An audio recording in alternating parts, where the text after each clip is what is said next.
आपण पाहत आहात राष्ट्रक्रांती न्यूज चॅनल, जनसामान्यांचा आवाज। राष्ट्रक्रांती न्यूज चॅनल मध्ये आपल्या सर्वांचं मनपूर्वक स्वागत आहे। उंबरठाण परिसरात भूकंपाचा सौम्य धक्का, नागरिकांमध्ये भीतीचे वातावरण।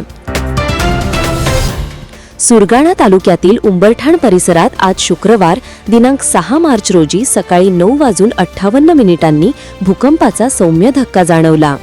या घटनेमुळे परिसरातील नागरिकांमध्ये काही काळ भीतीचे वातावरण निर्माण झाले। निंबारपाडा, चुली, बेहुडणे, वडपाडा, दरापाडा, फणसपाडा, काटीपाडा, झुंडीपाडा, दोडीपाडा, मोळविहीर आणि शिवपाडा या गावांमध्ये भूकंपाचा धक्का जाणवला।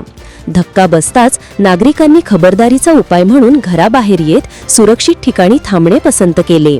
दरम्यान या भूकंपाच्या धक्क्यामुळे कोणतीही जीवित किंवा वित्तहानी झाल्याची नोंद नाही। याबाबत सुरगाणा तहसीलदार रामजी राठोड यांनी माहिती देताना सांगितले की उंबरठाण परिसरातील निंबारपाडा येथे सकाळी 9:58 वाजता भूकंपाचा धक्का जाणवला असून प्रशासनाकडून परिस्थितीवर लक्ष ठेवले जात आहे। तसेच नागरिकांनी घाबरून न जाता सतर्क राहण्याचे आवाहन प्रशासनाकडून करण्यात आले आहे। राष्ट्रक्रांती न्यूज नेटवर्क प्रतिनिधी लक्ष्मण बागुल, बोरगाव।